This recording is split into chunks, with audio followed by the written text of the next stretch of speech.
Ndikulandileni abale okondedwa kulingaliro la mawa wa lero, mawa wa pa 15 Novemba 2022. Mawa wa lero okondedwa timaliza kuphunzira mawu a Mulungu pamutu onena kuti nyengo zimatembenuka.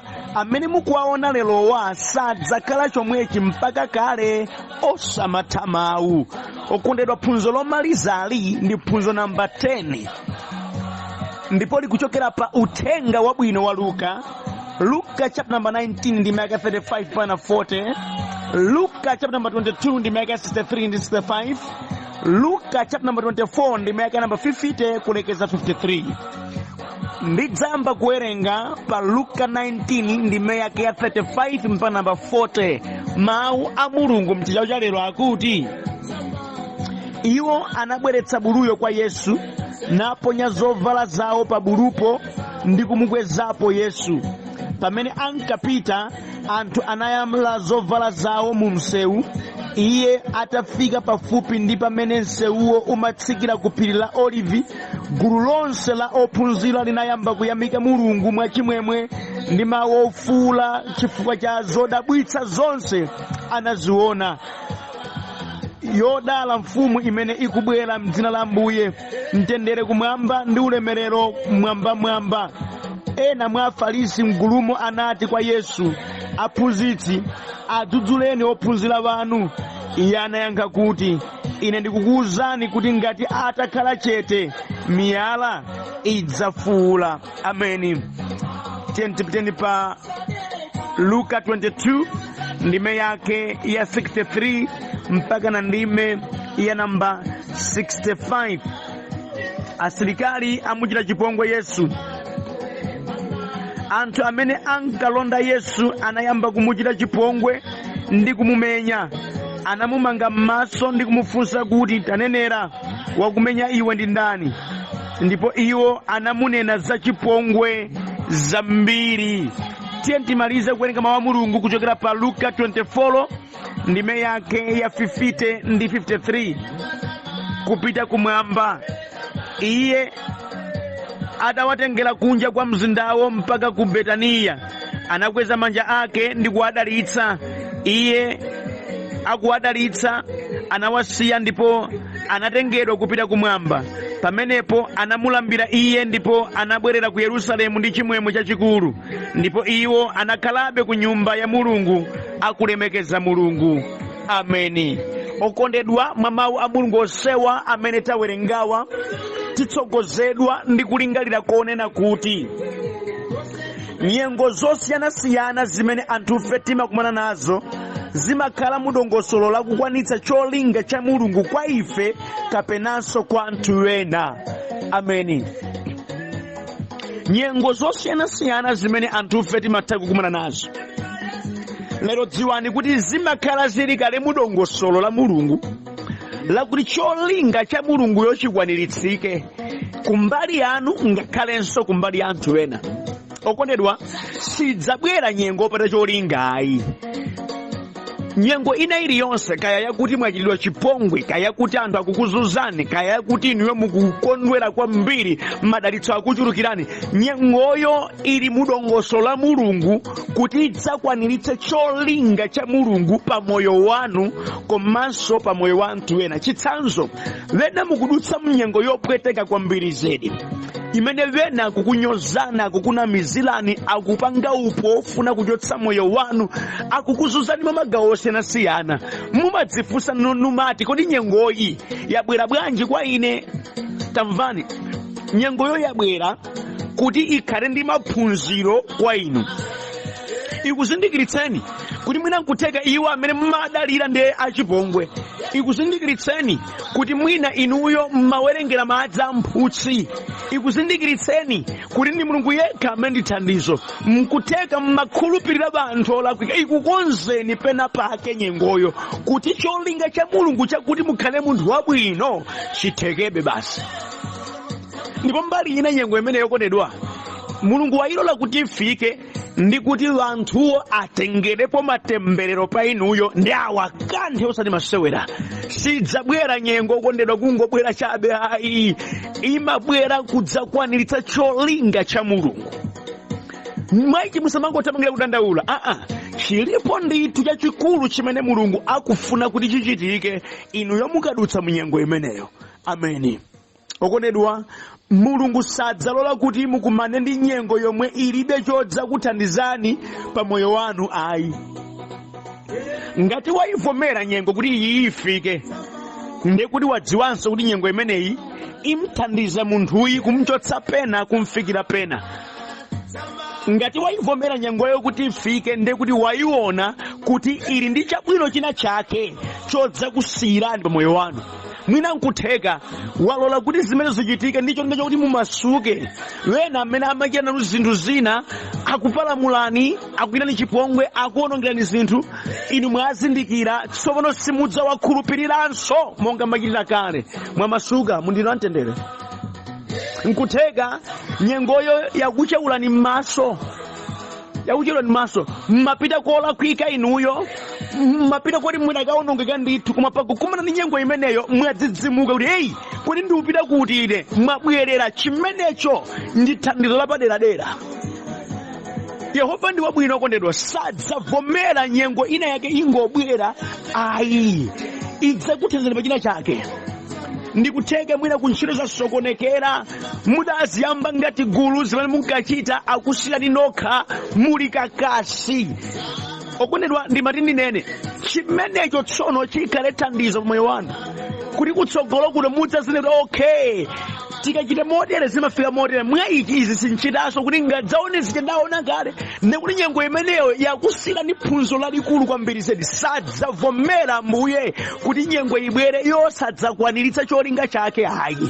Ngati waivomereze mukumana nayo nyengoyo, akudziwanso kuti ikuthandizani. Ameni. Okondedwa, zonse zimene mukumana nazo zimathandizira china chake pa moyo wanu. Zonse zimene mukukumana nazo, ngati muli ndi mtima ufuna kuphunzira ndi kuziyang'ana moyenerera, zimathandizira china chake chachikulu pa moyo wanu. Nyengo ina iliyonse mukayifatsirira nkuyiyang'ana bwinobwino ndi thandizo lapaderadera. Chilipo imene nyengoyo ikwaniritse, zilipo zimene zikuthandize nakuphunzitsani. Nyengo ina iliyonse yabwino idzasiya phunziro moyo wanu. Nyengo yowawa idzasiya phunziro moyo wanu. Okondedwa, nyengo imene anthu adzakuomberani m'manja idzasiya phunziro moyo wanu. Nyengo imene anthu adzakunyoza nakutukwanani idzasiya phunziro moyo wanu. Nyengo ina iliyonse imene mumatha kukumana nayo imasiya phunziro, imachewula m'maso, imakutsegulani mutu kuti muzindikire zina zimene munakale munkazimvetsa molakwika.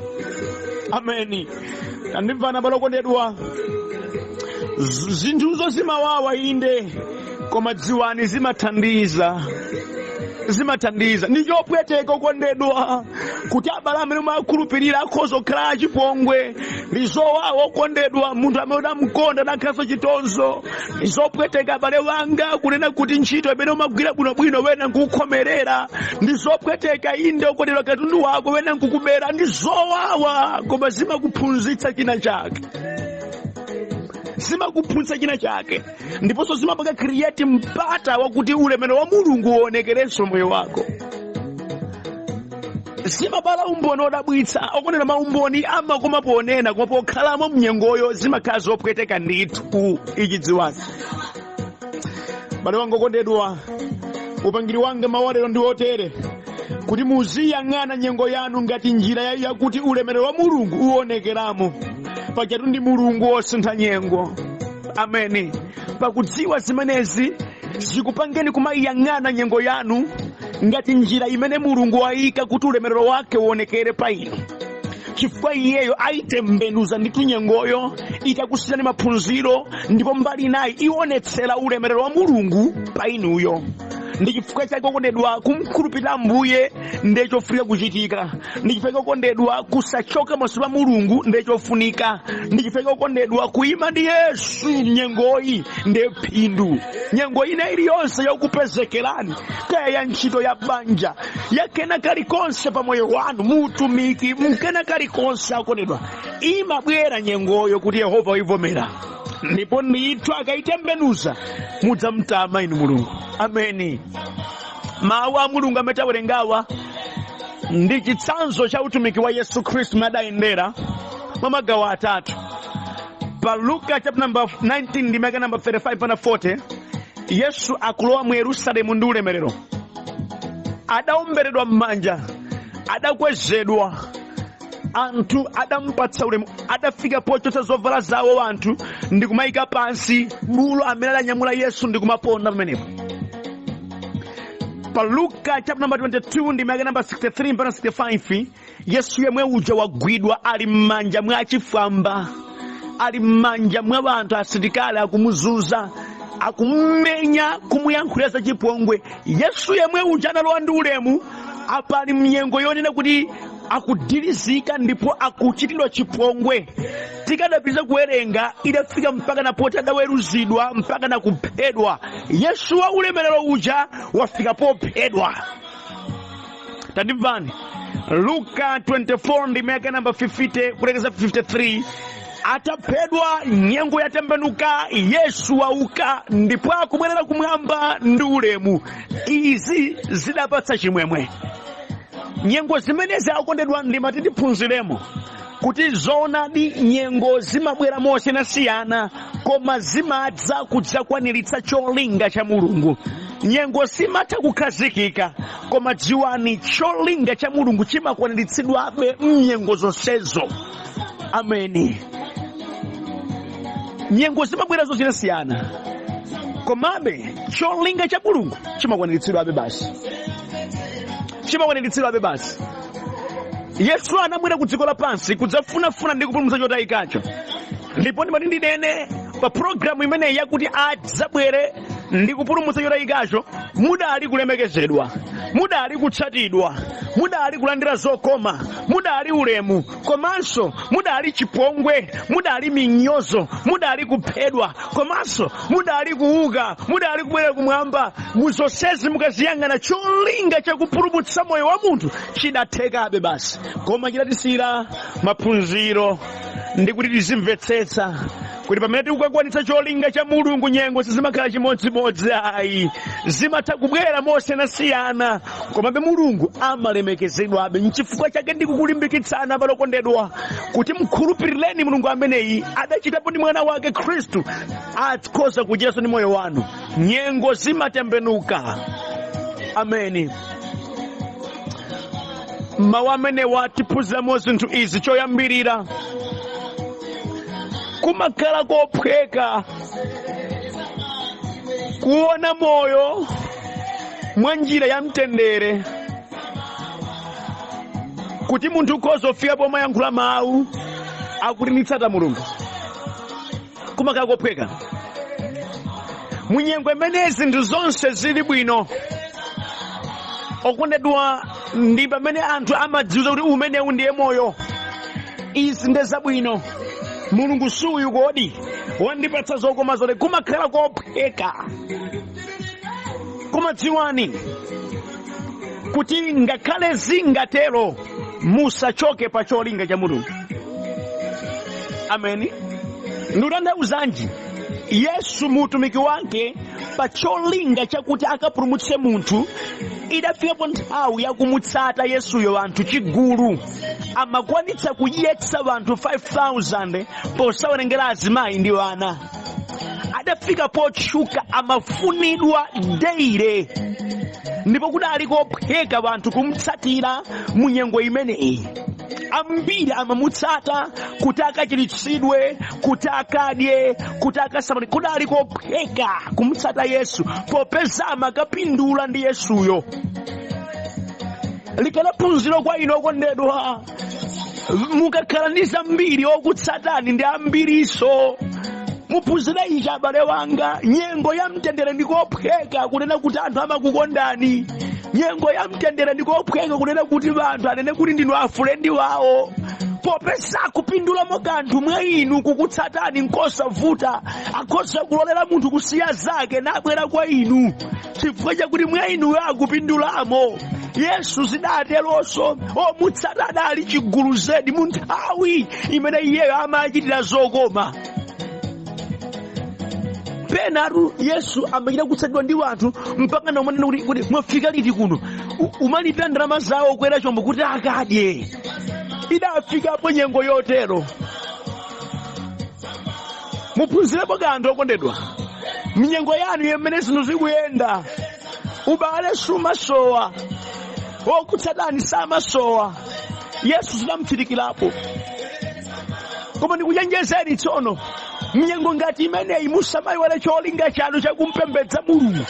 Okondedwa, Yesu idafika minyengo yotere yakuti maulemu anali nawo, koma sadachoke pa cholinga chimene adabwera ku dziko lapansi chakudzapulumutsa dziko. Ayi, inu amene mudatsata Khristu Yesu ndipo mumampembedza iye mu uzimu ndi mchoonadi, ngakhale mutakwezedwa bwanji, ngakhale anthu adamakugomberani manyango makutsatani, musaleke kumpembedza Khristu Yesu wa moyo.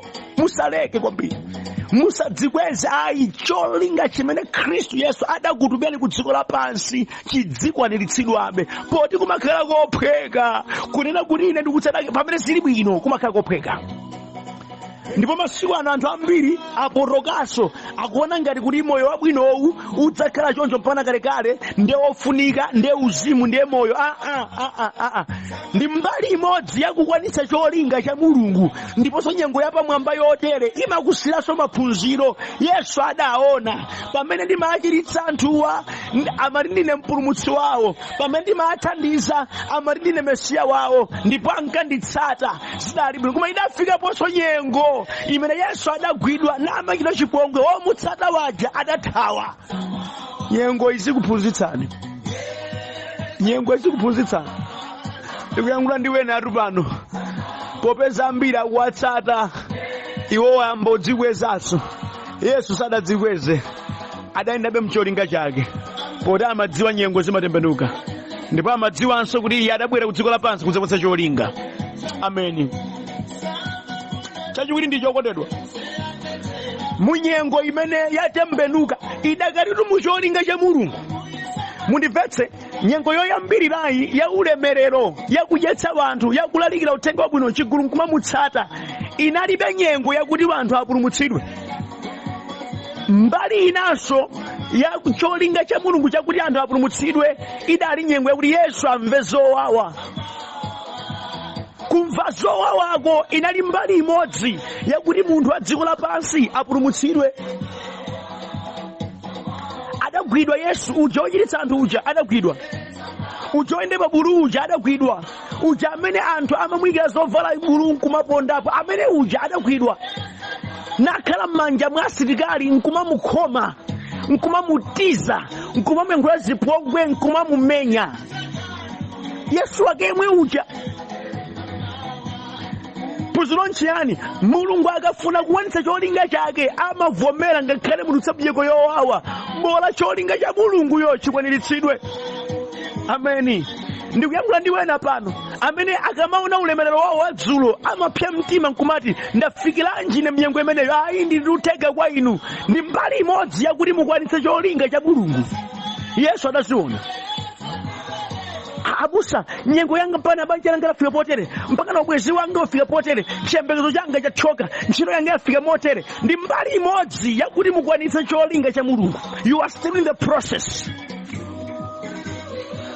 Abusa, ine mapaga masankho awa mpaka ndaluza atu ineyo, anthu andinyoza andiseka. Ndi mbali imodzi yakukwanitsa cholinga cha Mulungu. Zikusiyani nzeru zimenezika, zikusiyani maphunziro abwino zimenezi. Yesu adazionapo mu nthawi yanali yekha Yesu ndi anthu omuzunza.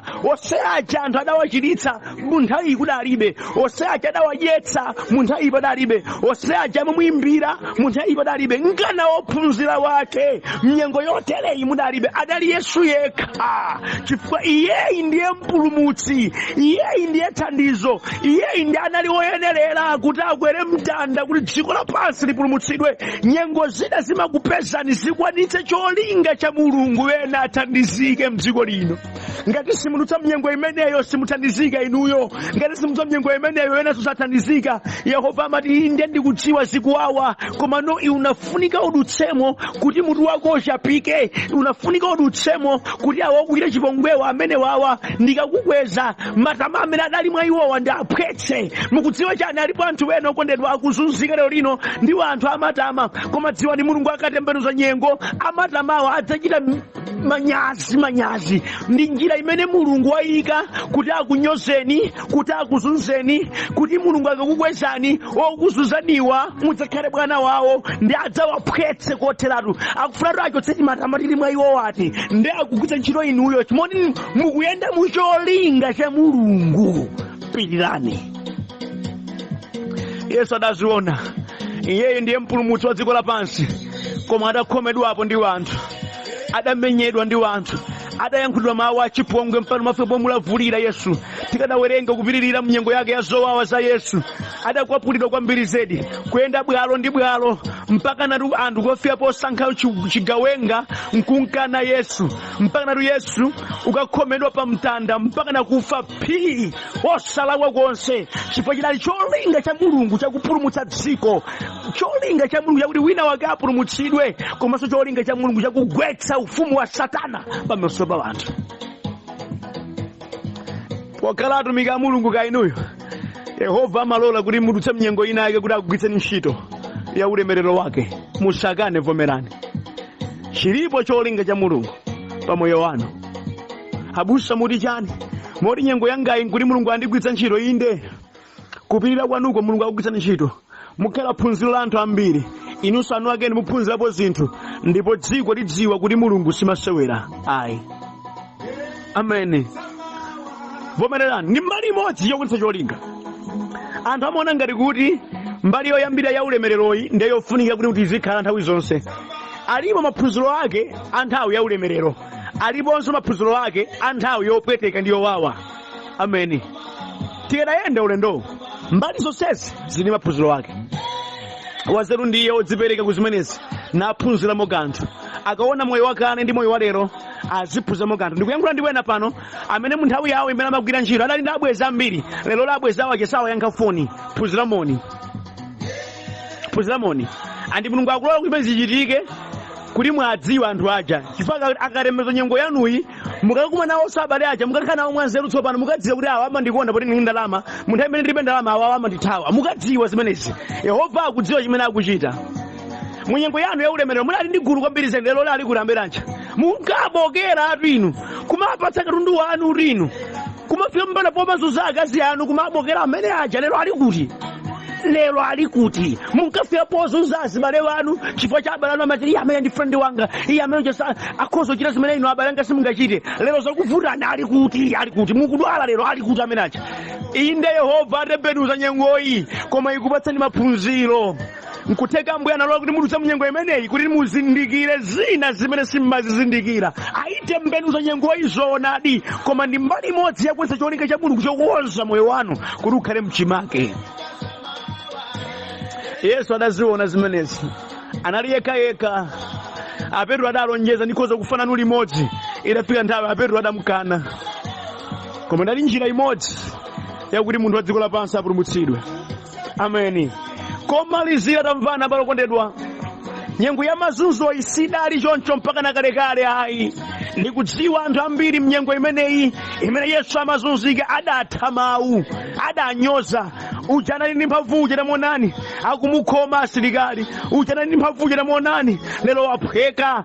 Panali zipongwe zambiri zimene zinayankhulidwa mu nthawi ya nyengo yotere, koma tamvani Mulungu adatembenuza nyengo yake. Yesu adafika poukitsidwanso kwa akufa, navalanso ulemerero mpaka namonga tinawerenga pa Luka chapter 24 ndi maka 50 mpaka 53. Yesu wauka, ophunzira ake aja akumutsatanso, ndipo akumutsata ndi chidziwitso chakuti ndiye mwana wa Mulungu wa moyo, mpulumutsi wa dziko lapansi, akumulambira. Ndipo Yesu adabwera kumwamba ndi ulemu, adabwera mtambo uyo kumapita, wakhala mwini zonse. Mawu aja kuti mphamvu zonse kumwamba ndi dziko lapansi zapatsidwa kwa ine, nzoonadi. Waigonjetsa imfa, moyo watembenukanso, zipongwezo zozija zapita, wavalanso ulemerero. Adapereka njira yachipulumutso kwa anthu. Phunziro nchiyani? Ulemerero mabwera nyengo zikagonja. Ameni. Ulemerero mabwera nyengo zikagonja. Atagonjetsa imfa Yesu, atadzuka m'manda Yesu, adavalanso ulemerero. Chondigwira mtima, sadathawe muzonsezi, adalowamo muzonsezi. Komalizira kwake mawu amnyozo aja adawachititsa manyazi pamene iye adaukanso kwa akufa. Pamene Yesu amaphedwa, onyoza amati athana naye. Pamene Yesu amalowa m'manda, anthu amati aizavuta basi, ayesu ake sampulumutsiso ayi, koma zikomo kumwamba adaukitsidwa navalanso ulemerero. Lero lino ndiye woweruza, lero lino ndiye wamphamvu, wavalanso ulemerero. Ndikapita nonse abale okondedwa amene mukudutsa mnyengo zopweteka, simudzakhala choncho mpaka kalekale. Alekeni onyoza anyoze, alekeni oseka aseke, alekeni achipongwe achite, koma dziwani kuli mawa Mulungu amatha kutembenuza nyengo navekanso ulemu. Nawo pamene mwavala ulemu tsopano mumachita zonse ndi chidziwitso. Mumachita zonse ndi chidziwitso. Andi cholinga cha Mulungu chimakacha kwanitsidwa. Okondedwa, wina anali MP wadera, watumikira zaka 5 zakwana, masankho ndi kuchitika. Vanthu vena ankati aya amene yayi mpaka na munthu uja masankho aja sadapambane. Ndikubwerapo winayo nde machitidwe ake adali osakhala bwino, anthu adakumbukanso yemwe uja. Koma munthawi imene munthu sadapambane, adalandira zipongwe zambiri, adamunyoza wanthu, watha opanda pake. Idali nyengo yake yakuti aphunzire ndi mayenda ndi ndani, adziwe kodi kuluza masankho kumakhala kotani, adziwe nchinafa nchite nchiyani. Okondedwa, zaka 5 zidatha, adapitanso kukayimira ndipo adapambananso. Ndimakhulupirira kuti lero lino tsopano amachita ndi chidziwitso, chifukwa akudziwa amene adali naye ndi amene adamuthawa, akudziwa mmene mitima ya anthu imatembenukira. Lero lino ali ndi chidziwitso, ndipo nyengo imeneyo ndimanena kuti idamphunzitsa zambiri, idamusintha zinthu zochuluka, idamulimbikitsa, idamkhwimitsa. Lero lisangadzidzimuke ndi nyengo ina iliyonse ayi. Ndipo ndi umboni wokwanira wakuti Mulungu amatembenuza nyengo. Imafikapo nthawi ya ulemerero, imafikapo nthawi ya pansi, komanso Mulunguyi ali ndi kuthekera kwakuchitsa pansi paja ngukukwezanso. Umboni umeneyi, ukulu ameneyi ali nawo. Ndi chimodzimodzi monga ndakambira za Yesu, adatsatidwa ndi anthu ambiri, adadutsako mopweteka, adavalanso ulemerero. Ndi Mulungu otembenuza nyengo, adachitapo ndi mwana wake, akhoza kuchitanso ndi moyo wanu. Ino abale amene mumakhala bize kumanyoza anthu popeza ali mnyengo yawo yapansi, mawu msamatha, mudzachita manyazi pamawa, chifukwa nyengo sidzakhala chimodzimodzi ayi. Mulungu wayilola nyengo ifike pa munthuyo pa zolinga zake. Phunzirani kanthu. Ambuye akuthandizani abale okondedwa kuchilimikabe pamaso pa Mulungu ndi kuyendabe naye Yehova, pokhala iye ndi mpulumutsi wa moyo, athandiza miyoyo yathu. Mkakamireni, amatembenuza nyengo. Chisomo kwa inu, madalitso kwa inu, mawa wabwino. Amen.